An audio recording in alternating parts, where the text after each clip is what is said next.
Donc, merci à tout le monde. Je vais maintenant accueillir à la tribune Philippe Martinez, secrétaire général de notre CGT, pour l'intervention de la Confédération. Merci.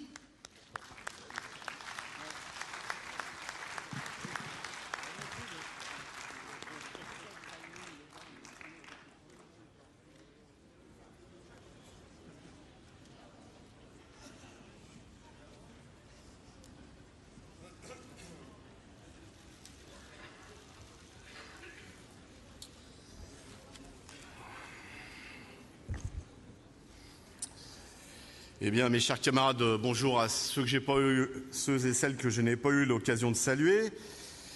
Je tiens à vous remercier pour cette invitation au Congrès. Vous avez bien choisi le lieu. Certains m'ont dit que l'après-midi d'hier avait été fructueuse.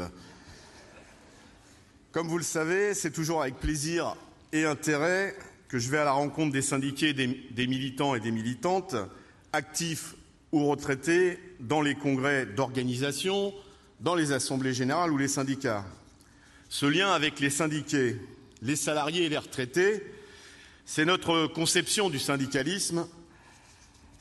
Il est de la responsabilité de tous les dirigeants, et je précise à tous les niveaux, de notre organisation d'impulser cette démarche de rencontre et de lien avec les syndiqués. Il m'est évidemment impossible dans ce petit mot de faire concurrence avec l'excellent et riche rapport d'introduction de François mardi dernier. Pour autant, permettez-moi de revenir sur quelques points. Votre congrès se tient dans un contexte particulier, pour plusieurs raisons. D'abord, parce que nous venons de vivre une année 2016 que l'on peut qualifier d'intense en termes d'activité et de mobilisation, tant pour la Confédération que pour ses organisations et donc pour notre Union confédérale des retraités. Tout le monde l'a noté, la CGT a été au plein cœur de cette mobilisation.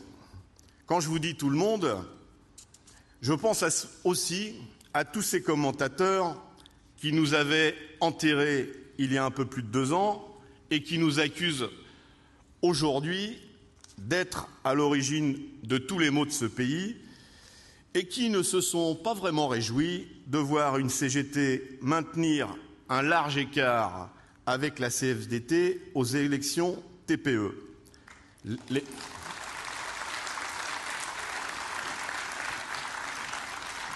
Les rêves de certains ont dû être brisés.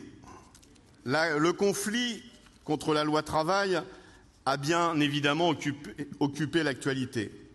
Nous avons été en capacité de mobiliser sous différentes formes et sur plusieurs mois des centaines de milliers de salariés, de retraités, mais aussi la jeunesse étudiante et lycéenne. Malgré cela, le gouvernement a décidé de passer en force son projet de loi grâce à l'arme antidémocratique absolue, l'article 49.3 de la Constitution, même si vous avez pu vous en rendre compte, aujourd'hui, les avis sur le sujet ont changé, comme quoi, quand on est Premier ministre et quand on ne l'est plus, on peut changer d'avis. Sans majorité dans l'opinion publique, sans majorité des syndicats, sans majorité au Parlement, notre Constitution permet de bafouer la démocratie. Faute de convaincre, donc, gouvernement et patronat ont décidé de sanctionner, de réprimer. Le « mon ennemi, c'est la finance » du discours du Bourget de François Hollande s'est transformé en « mon ennemi, c'est la CGT », avec des attaques à répétition, des condamnations à l'encontre de dizaines de militants et de syndiqués dans les entreprises. La liste est trop longue pour tous les citer. Des militants, des syndiqués traduits devant les tribunaux pour avoir commis le seul outrage de participer à des actions ou des manifestations. Certains salariés sont même licenciés pour fait de grève. Dans ce domaine, donc, rien ne nous aura été épargné, avec une volonté nette du pouvoir de nous entraîner sur une autre route que l'objet même du conflit. C'est bien l'ancien Premier ministre, aujourd'hui au repos forcé, qui au Parlement faisait l'amalgame entre casseurs et le service d'ordre de la CGT. Pire encore, les déclarations de Gattaz dans le journal Le Monde comparant la CGT à une organisation terroriste. La justice, vous le savez, on pourrait en parler longtemps, a rendu une décision scandaleuse en évoquant un écart de langage pour justifier sa relaxe. Chers camarades, nous ne comptons pas en rester là, car nous ne pouvons accepter que le mot terroriste, dans la période que nous vivons et que nous avons vécue, soit banalisé, même si c'est Gattaz qui le dit. La mobilisation contre la loi travail nous a également permis de conjuguer la théorie et la pratique, et moi j'adore ça, à la sortie de notre 51e congrès confédéral, et cela sur de nombreuses questions. Notre rapport aux salariés, j'en ai parlé, l'unité syndicale, la conduite et la convergence des luttes, pour n'en prendre que quelques exemples. L'action collective, la lutte, la grève ne doivent pas être uniquement des sujets de débat dans nos AG ou dans nos congrès. Surtout que certains, dans la CGT, une petite minorité certes, mais qui parlent fort et souvent, sont des théoriciens hors pair en la matière. Les slogans trop généraux, c'est efficace pour être inscrit sur les banderoles. Nous considérons trop souvent qu'en globalisant les problèmes, nous allons toucher plus de salariés et plus de retraités. Dans le cadre de la lutte contre la loi travail, nous avons démontré notre capacité à mobiliser largement et de façon durable, à travailler de façon unitaire, y compris au-delà des seules organisations de salariés, quoique avoir une lutte de plus de 9 mois avec Force ouvrière, c'était déjà un exploit. Mais nous avons aussi mesuré les limites pour élargir le mouvement. C'est donc bien un sujet de réflexion qui doit être dans toute la CGT. Partir du vécu et du quotidien des salariés et des retraités, dans l'entreprise ou dans les services, mais aussi dans la cité, dans la ville, c'est-à-dire dans le quotidien, pour faire converger les luttes au niveau professionnel et interprofessionnel, c'est plus que jamais l'enjeu pour l'ensemble de la CGT et du monde du travail. Nous sommes à quelques jours, on pourrait dire, des élections présidentielles et à quelques semaines, des législatives. Nous ne sommes pas indifférents à l'issue de ces élections, ni aux questions politiques. La question que nous devons nous poser, par contre, c'est quelle intervention syndicale efficace pour peser sur cette séquence électorale. Nous sommes beaucoup courtisés dans la période, y compris par ceux qui sont les premiers dans la critique de l'action syndicale, et singulièrement celle de la CGT, je pense à la droite par exemple. D'autres, au Parti socialiste, c'est encore le nom, nous refont le coup que les plus anciens d'entre nous ont connu. Vous vous rappelez le slogan « Au secours, la droite revient » et qui deviendrait aujourd'hui « Attention, le Front National arrive ». En gros, il nous faudrait choisir entre le pire et le moins pire. Nous sommes plus ambitieux. Nous voulons le meilleur pour les salariés et les retraités.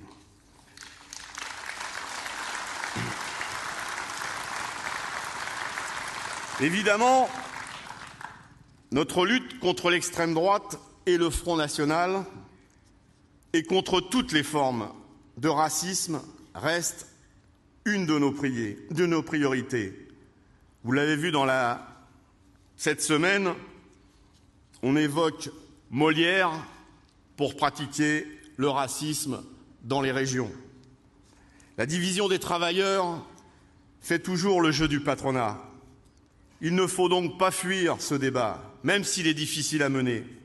D'abord, en interne avec les syndiqués, car le Front national reprend à son compte beaucoup de revendications ou d'expressions qui sont les nôtres.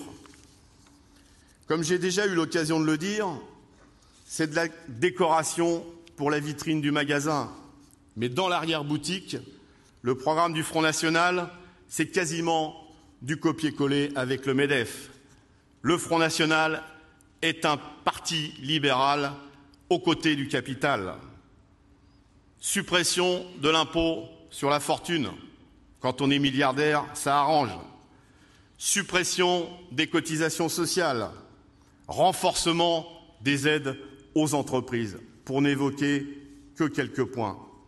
C'est pourquoi cette question est majeure pour l'ensemble des adhérents de la CGT.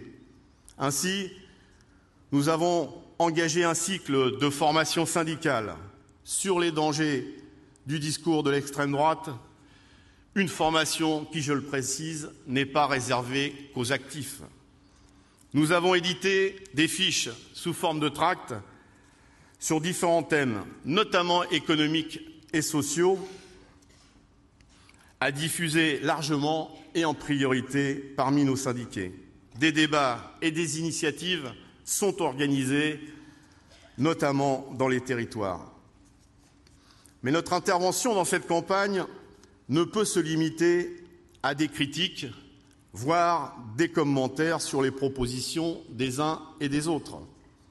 Je sais que la tentation est grande, et il est bon de le faire aussi, d'évoquer et de critiquer le programme de la droite, par exemple, qui attaque la sécurité sociale et la protection sociale en général, les emplois dans la fonction publique, et qui veut même mettre fin au pseudo-monopole syndical. Si, comme je l'ai dit, il faut évidemment l'évoquer, ne trouvez-vous pas qu'on en parle déjà suffisamment dans les médias? Même si en ce moment, il faut bien le dire, c'est la technique de l'art d'être payé à ne rien faire qui est plus souvent évoquée par quelqu'un d'ailleurs qui culpabilise régulièrement dans ses discours les retraités. Je ferme la parenthèse. On pourrait dire avec un peu d'humour, il a l'art de tailler des costards, ce monsieur Fillon.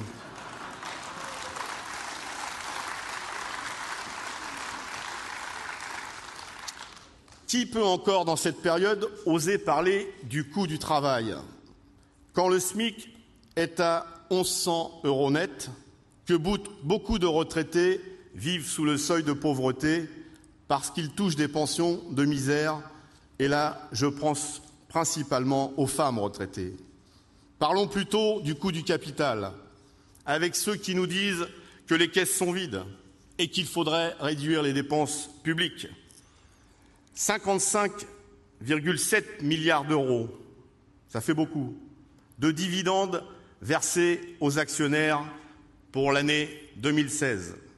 Le journal des Échos titrait vendredi dernier, je cite, « L'éclatante santé des stars du CAC 40 » en évoquant les plus de 75 milliards d'euros de bénéfices réalisés par les grands groupes, un record depuis 2010. Notre campagne sur le coût du capital est plus que jamais d'actualité, car oui, de l'argent, il y en a dans ce pays et à l'échelle de la planète. Il paraît qu'on a même trouvé où il était caché, dans quelques îles lointaines qu'on appelle les paradis fiscaux. Alors mes camarades, n'ayons pas peur d'être offensifs.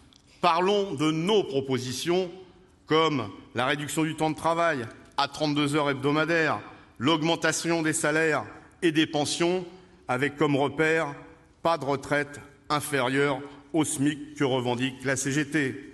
Parlons protection sociale et développement, pas uniquement reconquête de notre sécurité sociale. Et je peux vous annoncer que notre prochain comité confédéral national du mois de mai va engager une vaste réflexion sur le sujet, l'avenir de la sécurité sociale et son développement avec une campagne qui suivra pour l'ensemble du pays. L'UCR porte de nombreux repères revendicatifs. Je ne les citerai pas tous, mais je pense par exemple au maintien et au renforcement de la retraite de réversion, à l'abrogation de la contribution additionnelle de solidarité pour l'autonomie, pour n'en citer que quelques-unes. Je vous le dis donc, à nous de planter le décor pour proposer de véritables alternatives économiques et sociales pour que la vraie vie, les véritables préoccupations des citoyens, des actifs et des retraités soient au cœur de cette campagne et au-delà de cette campagne électorale. Ces élections, et ce n'est pas banal, se déroulent dans un climat social très offensif. Il y a de nombreuses luttes dans les entreprises, les professions et les territoires. Des luttes sur les salaires, sur l'emploi, les conditions de travail. Vous avez tous noté les fortes mobilisations du 7 mars, notamment dans les professions de la santé.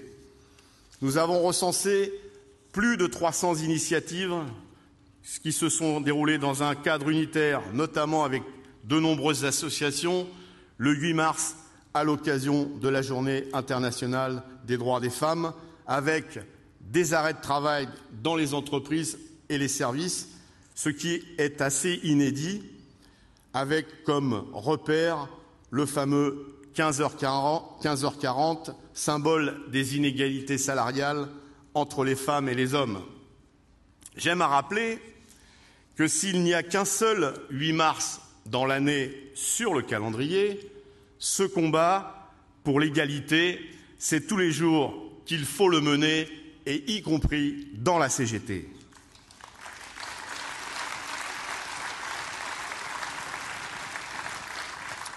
Depuis le début de l'année, le personnel des industries de l'énergie ont instauré les mardis de la colère.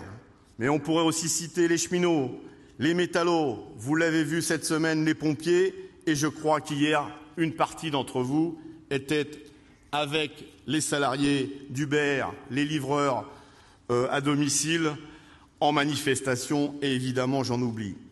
Ces multiples actions, ce n'est pas un problème si nous avons tous en perspective la construction de journées d'action convergentes interprofessionnelles avec, vous le savez, comme premier rendez-vous, le 21 mars prochain dans tous les territoires. D'autres mobilisations sont à prévoir, avec déjà une date dans le paysage, le 1er mai, qui doit revêtir encore cette année une tonalité particulière. Vous le savez, le 1er mai se situe entre les deux tours des élections présidentielles et la direction confédérale aura à réfléchir et à proposer des initiatives autour du 1er mai. Mais vous avez déjà, vous aussi, un rendez-vous le 30 mars prochain. C'est une excellente initiative qui va dans le sens de la convergence des luttes. Cette construction ne peut se faire sans une CGT plus forte en nombre d'adhérents et dans la diversité de ses adhérents. Je pense par exemple à l'indispensable féminisation des membres de la CGT et à leur prise de responsabilité à tous les niveaux. Je pense également à la jeunesse, souvent la plus précaire, aux ingénieurs, cadres et techniciens. Aucune entreprise, aucun service, aucun lieu ne doit être interdit à une implantation de la CGT. Plusieurs expériences dans mes différents déplacements me montrent que c'est trop souvent encore en interne que des freins ou des a priori existent. Or, de nombreux salariés attendent la venue à leur rencontre de militants syndicaux et principalement de militants de la CGT. Ainsi, on le voit, et je les ai cités au travers des travailleurs liés commercialement à des plateformes numériques. Certains commentateurs de la vie publique ou personnalités politiques, je ne les cite pas, mais il y a un petit jeune qui apparemment monte dans les sondages, veulent opposer ces travailleurs aux autres. Ces derniers seraient synonymes d'avenir de l'évolution du monde du travail, en dehors du syndicalisme et des conflits de classe. N'avons-nous pas tendance à réagir, nous aussi, sur ce mode de pensée en les plaçant hors du champ de syndicalisation? Il est temps de réagir et d'agir. Nous ne pouvons que nous féliciter de la création, ici même à Bordeaux, du premier syndicat CGT des coursiers à vélo et des chauffeurs Uber. Et si j'ai bien compris votre débat de ce matin, ils auront eux aussi leur place à l'UCR quand ils seront à la retraite.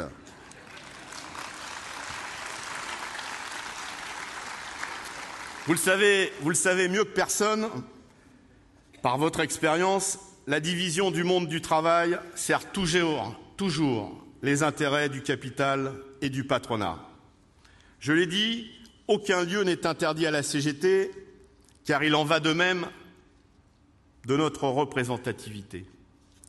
La mesure de celle-ci tombera pour les salariés du privé le 31 mars prochain. Si nos résultats électoraux sont à analyser plus précisément, les indications que nous avons montrent des tendances, à l'image, je l'ai cité, des élections TPE, mais aussi des progressions dans de nombreux secteurs, notamment dans les moyennes entreprises.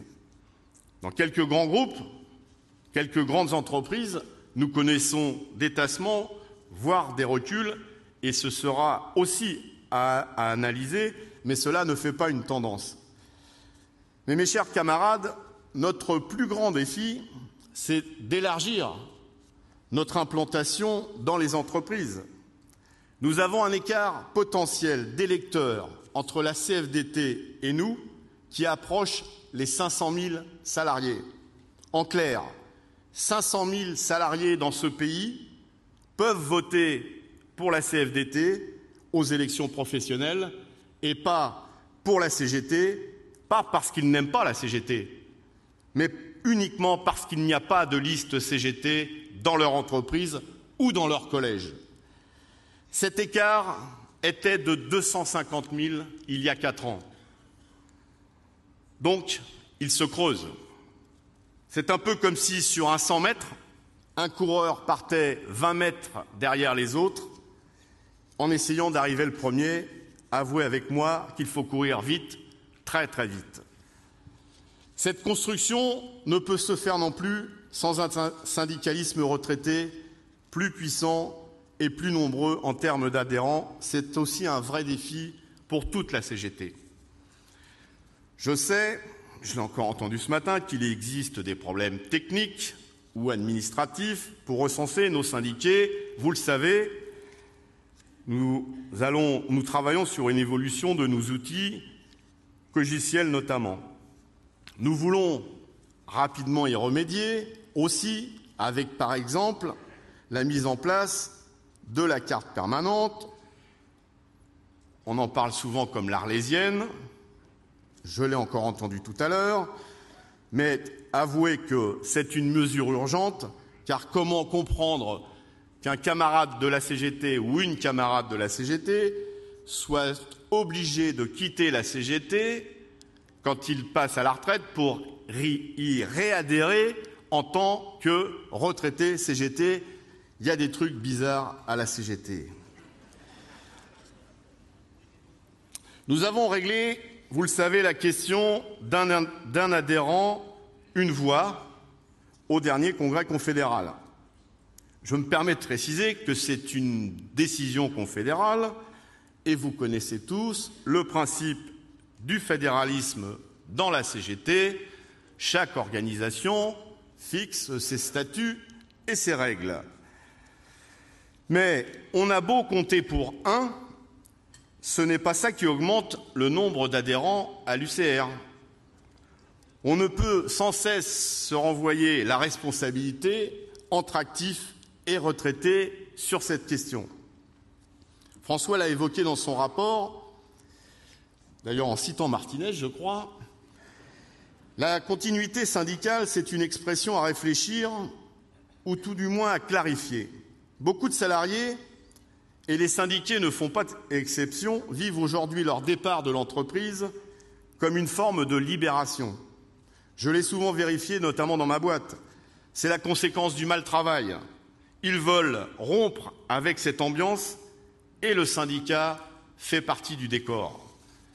Il faut donc que la continuité dans l'engagement syndical ne soit pas vécue aussi comme une continuité de ce mal-être au travail. Cela ne s'oppose pas avec la participation aux manifestations, les distributions de tracts, les revendications, mais laissons les syndiqués décider de leur forme d'engagement, de leur structuration, qu'elle soit professionnelle ou en territoire, qu'elle s'appelle dans un premier temps collectif, puis section syndicale ou syndicat, parce que cet engagement doit être plus que jamais synonyme de liberté et non pas de contrainte.